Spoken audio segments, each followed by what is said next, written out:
When we pulled up, we saw smoke coming up, so we came up. Fire coming from the front of the building and also the north. The fire already had both windows blowing out on the AD side. So that they get the water so that they can be able to put it on the fire. Everybody's safe and not having anybody get involved on scene that shouldn't be. Life safety is our #1 goal. Once life safety is taken care of, property is number 2. Nozzle in the window to kind of knock it down before we made entry. Hit it, advanced in, hit it again, advanced in. We whipped it around. Primary search immediately, and then we'll do our secondary search, which is a little more intensive. For extension of fire in the hottest part of the room, but we also look around light soffits. The first responders are vital to our understanding of the fire and what's going on long before the fire investigator is called. And that's why it's always been my position that they're very important to the prosecution of both criminal and civil cases, because they are our ears and eyes at that early stage of the fire when no one else is there. And without them, sometimes prosecutions just can't go forward because we can't establish what was going on very early in the case.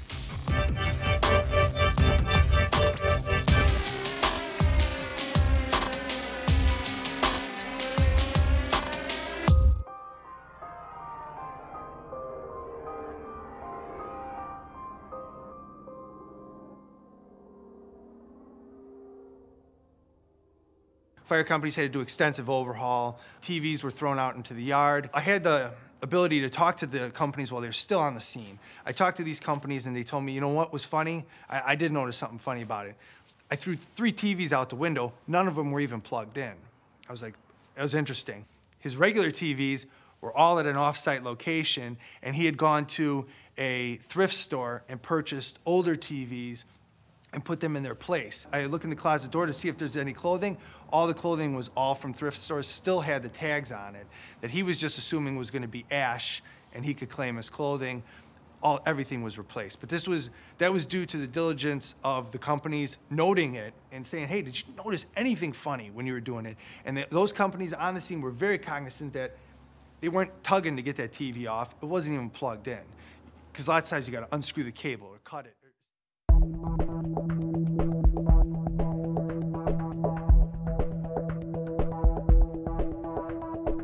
I look for the color of the smoke. Is it a heavy push or is it a light push? I'm looking at the velocity of the smoke as well. If you smell like there's a different smell or a taste to an accelerant, when you come up on the fire, you can kind of smell. Also, looking at any doors or any windows that might have already been open prior to arriving.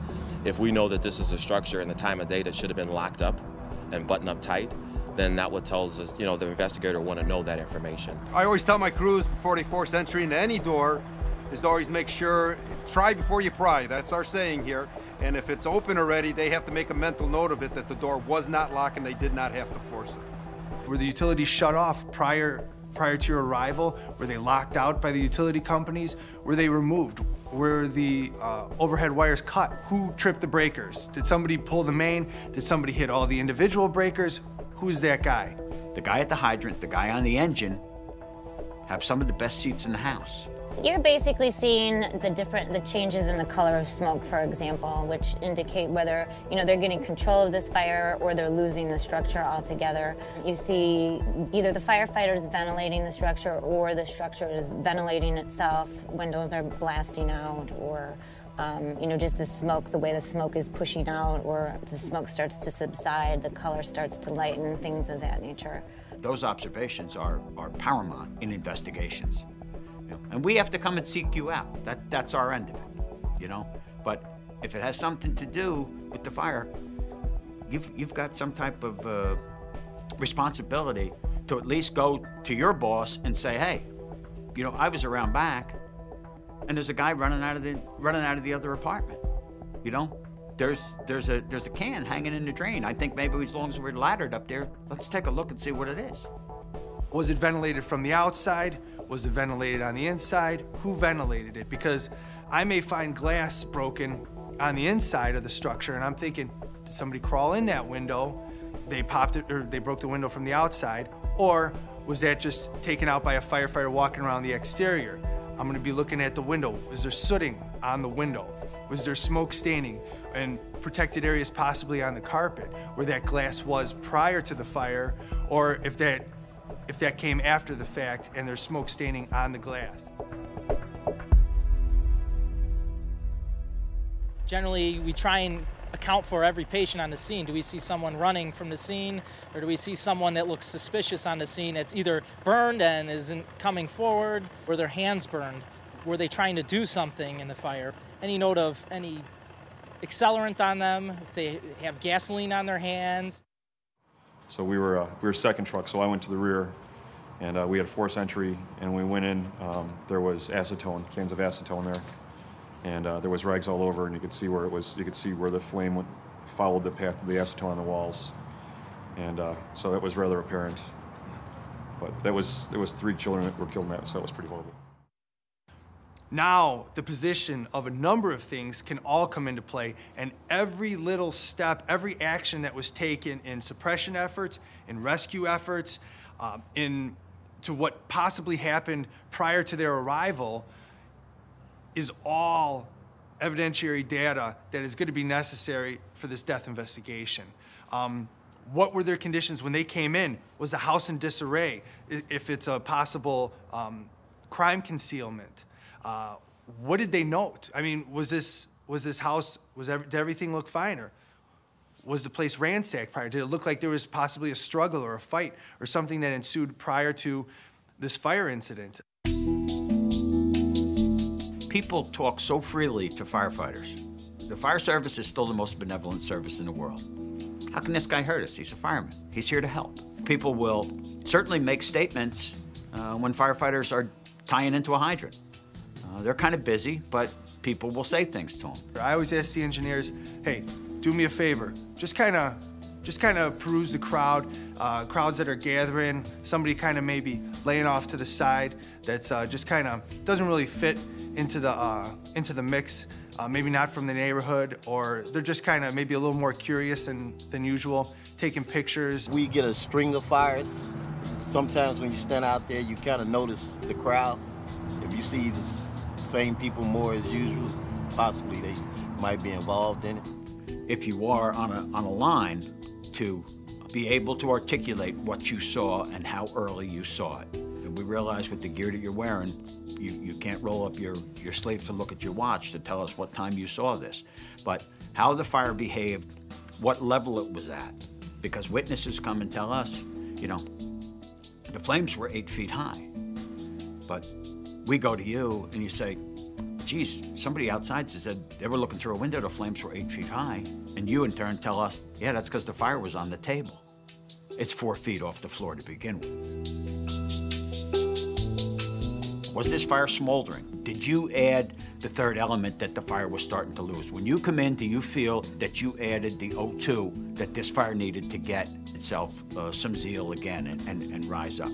How did it act? What did it do? We can use that information and we can work backwards, if you will. And the tools that we might use to do that would be test simulations or reconstructions, where we're looking at a portion of the building.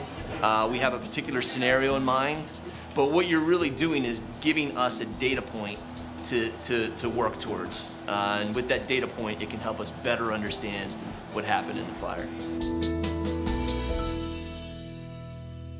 I think it's actually made me a better firefighter. I'm still on the companies and I am more observant, and now it's changed the whole way I look at a fire now when I pull up on the scene.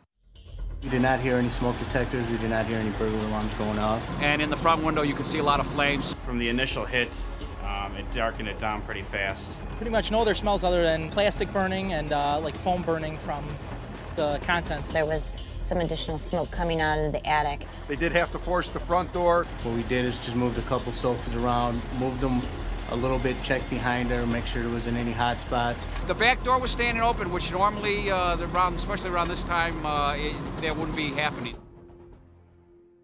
They used a stream that was able to hit the ceiling and fall onto the area of origin of the fire, which is back here on this couch. Even a heater that was involved in the fire is right here, very close to the doorway, not outside the house, not on the front lawn. It posed no danger to them. They did unplug it and remove it.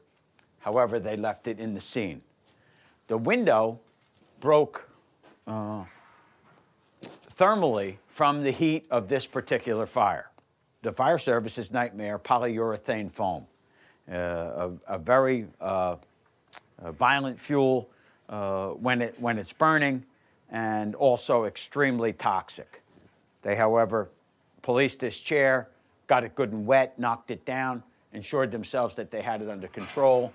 These patterns all the way around this room are very, very important to us as investigators to be able to find the origin and cause of this particular fire.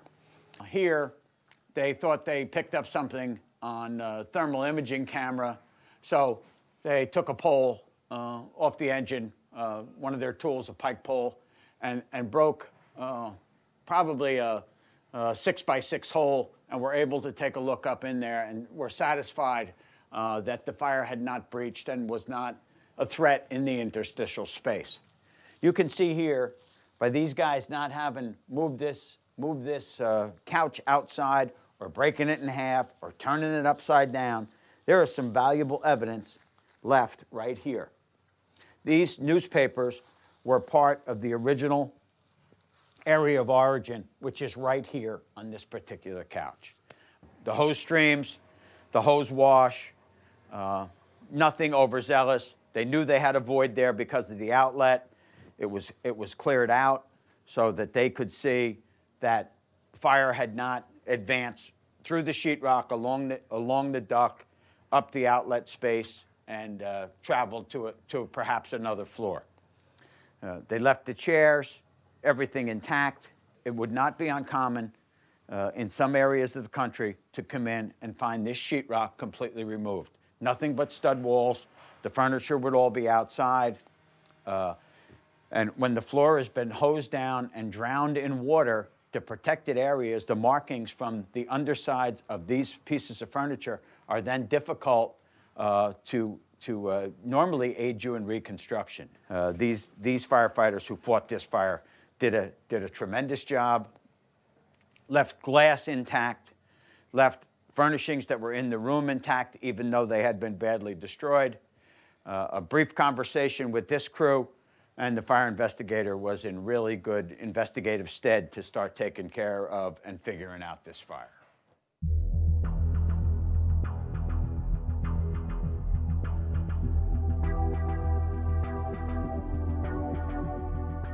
Life safety is our main priority. If we need to damage part of the scene to save a life or protect our lives, we unfortunately have to do that.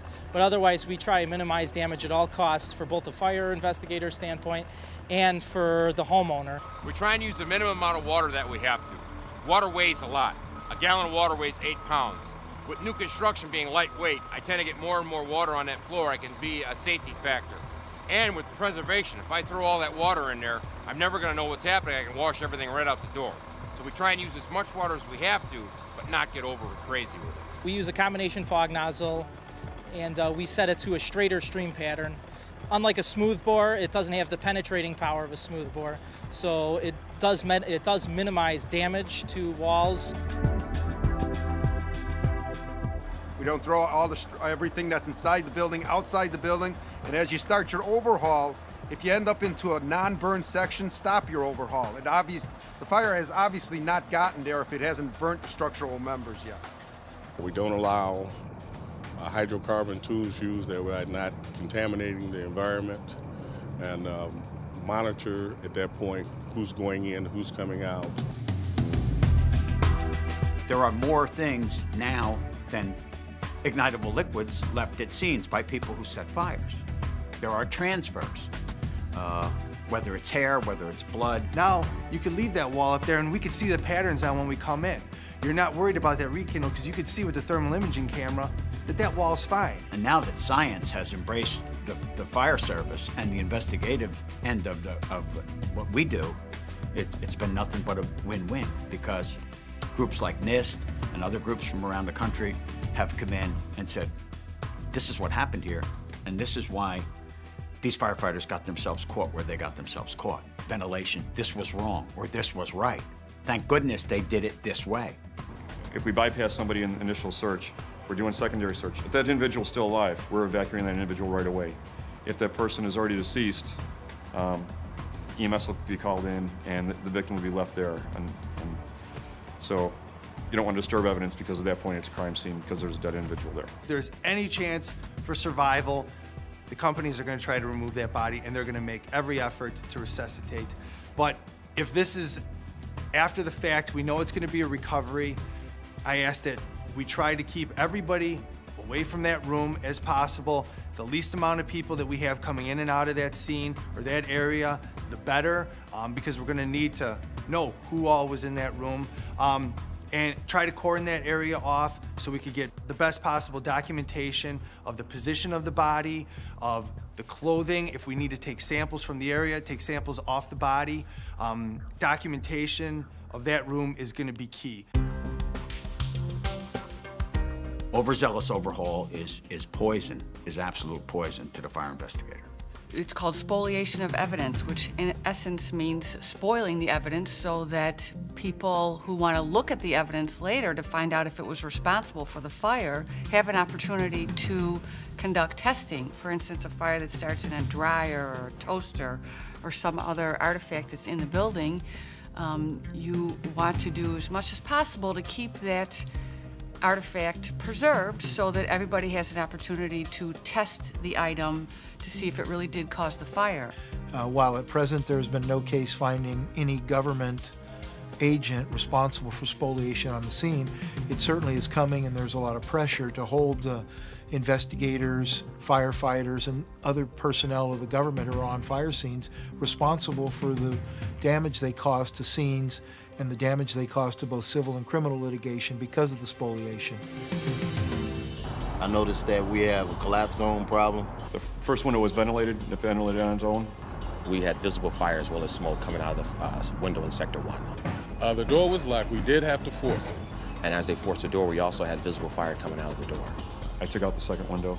It instantly began to steam up. It was a drop ceiling, so you're tripping over all the wires and all the supports that had come out. We hit it, advanced in, hit it again, advanced in. After we had water, we came in, and my partner and I started a search on the right-hand side. We did a right-hand search all the way around.